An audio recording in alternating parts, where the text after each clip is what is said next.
Oi meninas, tudo bom? Retomando nossa aula então, falando de carboidratos. A gente continua agora falando dos homopolissacarídeos e dos heteropolissacarídeos.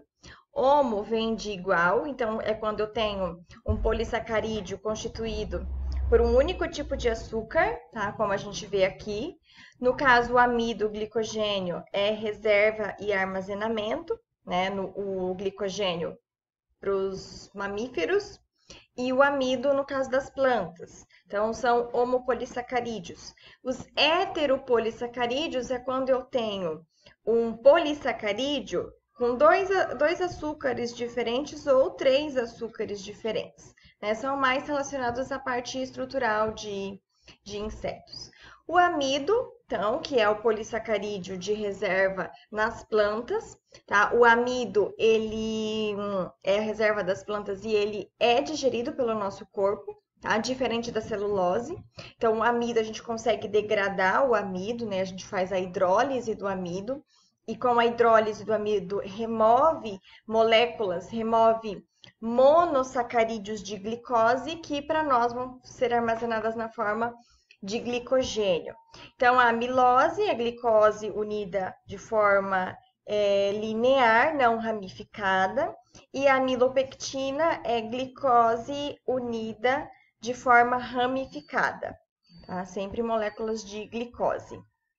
Como eu já havia comentado, o amido é a principal reserva dos vegetais, tá? Encontra-se em praticamente todas as espécies vegetais como carboidrato de reserva, algumas mais abundantes do que em outras, né? Como a gente pode ver aqui, ó, grão de cereal pode ter de 40 a 90% do peso seco amido, tubérculos de 60 a 85%, frutas imaturas ou verdes de 40 a 70% corresponde ao amido, e as leguminosas um pouco mais baixo de 30 a 50%.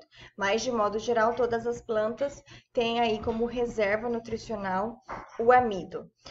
Para os alimentos que contêm amido, né, eles vão entrar no nosso processo de digestão, como eu havia falado agora, né, vão ser quebrados, esses amidos são quebrados em unidades básicas, que são a glicose, que para nós vai servir como fonte de energia ou em excesso vai ser armazenado como glicogênio, tá? A hidrólise, né, do amido é uma reação enzimática que começa a ocorrer já na boca, que a gente vê um pouquinho mais para frente na nossa aula. Transformações agora, né? Transformações químicas do amido. A hidrólise que eu venho falando. O que é esse processo de hidrólise? Na nossa saliva já existe uma enzima chamada amilase salivar, tá? Essa enzima, ela, na presença, né, da água, ela consegue degradar, ela já consegue quebrar a molécula de amido em unidades menores, em disacarídeos, né? Então, ela já vai quebrando a grande molécula de amido em unidades menores. Isso ocorre com maior facilidade em meio ácido, né? Por isso também a acidez estomacal, para auxiliar na digestão enzimática, né, do amido, que já se inicia na boca, que já se inicia na saliva. Outra reação química que ocorre com o amido é a destrinização, tá? Que ocorre principalmente quando tem aquecimento prolongado. Quando ocorre isso, ocorre o rompimento das membranas, tá? As membranas são rompidas e vai liberando a dextrina. E essa dextrina, então, liberada, né, já é o processo, devido a esse processo da liberação enzimática. Então, substâncias ácidas, não somente o aquecimento, favorece a liberação dessas dextrinas. Então, um processo que pode acontecer tanto por aquecimento prolongado ou uso de substância ácida. Também vai degradar e vai quebrar o amido, tá? Só que nesse caso tem a liberação das dextrinas, tá? É um processo muito empregado na indústria porque vai melhorar a digestão do amido. Tá? Então, é muito usado na alimentação porque auxilia no processo da digestão. Quando que esse processo é usado? Lá naqueles cereais que já ficam mais sequinhos, né? usou aquecimento prolongado. Então, cereais pré-cozidos como cornflakes é usado esse processo. Então, vai liberar a dextrina, porque tem um rompimento da membrana, né, liberando gradativamente. Essa dextrina auxilia no processo da digestão do amido. Transformações físicas. Nós temos agora o processo de gelatinização. Isso aqui a gente entende um pouco. Nesse processo de gelatinização, os grânulos eles vão dilatar. Então, aqui eu tenho o grânulo de amido, ele sofre uma dilatação, tá? E nesse processo de dilatação, vai se retendo moléculas de água, e nisso ele aumenta de volume. Então, isso ocorre pelo fato do amido ser hidrófilo, então ele é uma molécula que tem, né? Lembra que eu mostrei para vocês que tem hidroxilas, né? Então, tem hidroxilas disponíveis, essas hidroxilas vão interagir com a molécula de água e essa água vai ser retida. Por isso que faz o processo, né, chamado de gelatinização. Ocorre o inchaço do grânulo sobre o aquecimento e ele vai reter a molécula de água. Tá? Lembra lá quando a gente faz um mingauzinho, né, que coloca maisena e aquece, né? Falei uma marca aqui, coloco amido de milho. E aí eu tenho então o endurecimento, né? Por conta do quê? Por conta da molécula de água vai ficar retida, certo? Então, eu tenho o grânulo de amido, ele vai se inchando e daí esse grânulo vai retendo as moléculas de água, vai formando um gel. Né? As moléculas de água vão ficando retidas e ele vai tendo esse engrossamento, vai espessando. Depois desse processo, existe o chamado de retrogradação. Quando a gente usa o aquecimento para ele reter a água, depois, quando ele resfria, um pouco daquele líquido que foi retido vai ser, ele vai ser comprimido, ele vai sair, vai desidratar um pouco. Então, durante a cocção, o amido vai fazer o processo de gelatinização. Ele vai inchar, vai ter contato com o líquido. Aí, passou uma moto aqui. As partículas, né, do amido desses grânulos vão fazer uma rede, como eu mostrei antes, vai reter uma grande molécula de água que vai espessar. Só que depois no repouso, tá, essa rede de amido ela se contrai, né, vai resfriando, vai espremendo e ela vai expulsando a água para fora. Então, esse processo após a gelatinização é chamado de retrogradação, onde tem a expulsão da água devido ao resfriamento.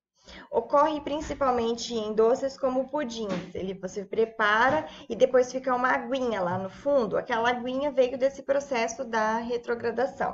Tá? Então, após o preparo, aparece lá, né, aquele pouquinho de água no recipiente. Se o resfriamento for mais rápido, tem um pouquinho mais de formação de água. Então, sempre é porque dilatou, a rede ampliou, reteu água. Resfriou, essa malha comprime e espanta essa água. Celulose, gente, celulose é glicose também, né? Só que por que a celulose, para nós, ela não é absorvida? As pessoas falam assim, que a vaca só come capim, né? E ela engorda, né? Só que as vacas, né?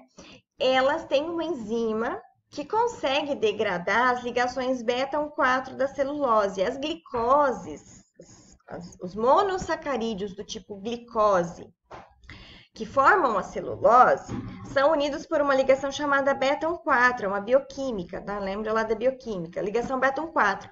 Nós não temos enzima que degrada a ligação beta-1,4. Então, a gente come a celulose e ela sai inteira, porque ela não é digerida.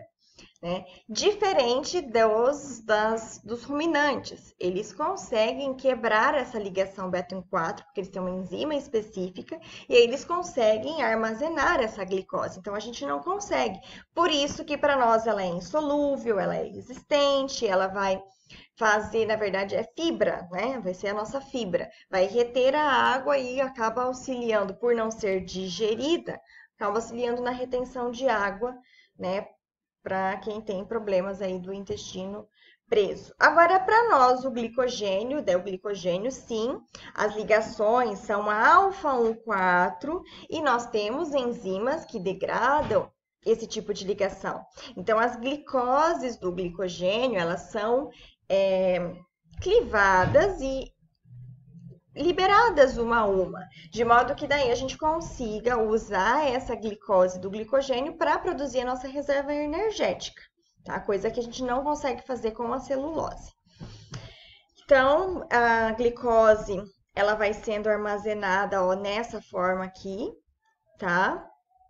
Bem ramificada, para que ela consiga ser armazenada no nosso fígado. A hidrólise, que eu já comentei, né, é uma reação química ou enzimática, onde eu tenho aqui uma molécula de disacarídeo, né? Eu tenho um disacarídeo, com a presença da água eu separo esses disacarídeos, rompe a ligação glicosídica. Né? Lembra lá que para fazer o disacarídeo sai uma molécula de água, para quebrar tem que entrar uma molécula de água. Então, essa hidrólise é a quebra e a separação dos monossacarídeos, seja do disacarídeo, do óligo ou do polissacarídeo. Tá? Então, a hidrólise de carboidratos vai liberar o quê? Glicose, se for um polissacarídeo só de glicose, ou o disacarídeo que tem ali, a glicose e a frutose, por exemplo. Enolização, tá? É um evento bioquímico, onde eu tenho aqui, ó, a formação de um enol. Tá vendo aqui que eu tenho, nesse caso da D-glicose, o C dupla oxigênio, uma ligação dupla aqui, né? Então, eu tenho uma aldose. Quando essa dupla ligação vem entre os carbonos, e aqui, em vez de eu ter dupla ligação oxigênio, eu tenho uma hidroxila, isso aqui é a enolização, tá? Esse processo de enolização, ele é instável, né? Então, a gente chama isso de isomerizar uma molécula do tipo aldose em uma molécula do tipo cetose correspondente. Então, essa transformação favorece com o aumento da temperatura e emprego de base como catalisador. O que a enolização pode fazer na alimentação? Conferir aroma. Então, eu posso promover a enolização de uma molécula usando temperatura ou base, né, deixando o pH mais alcalino. Transformo uma molécula em um enol, no seu enol, faço uma isomerização, e aí aquele alimento vai ter mais aroma, tá? Por conta dessa alteração bioquímica. Nós temos como reação de escurecimento, o escurecimento oxidativo. Isso daqui a gente sabe bastante que acontece, principalmente com as frutas, né? Ocorre na superfície de frutas cortadas, você corta e em pouco tempo ela já começa a escurecer. Para ocorrer escurecimento oxidativo, é claro que eu preciso do quê? Do oxigênio, né? Então, eu tenho o oxigênio e um substrato do tipo fenólico, que está na minha fruta, e é catalisado pela enzima polifenol oxidase. Então, oxigênio com um substrato fenólico vai oxidar e vai escurecer a minha fruta. Escurecimento ele pode ocorrer do tipo não enzimático. Então, tem o escurecimento enzimático, onde eu preciso do oxigênio de um composto fenólico. E agora, o escurecimento não enzimático, ele não precisa de enzima, né? Lembra que aqui a gente precisava de uma enzima, polifenol oxidase. Aqui eu não preciso de enzima nenhuma. Eu tenho 3 tipos de reações de escurecimento não enzimático. Reações de Maillard, caramelização e reações oxidativas do ácido ascórbico, tá? Vamos falar dela nos próximos 15 minutos de aula. Até logo, meninas!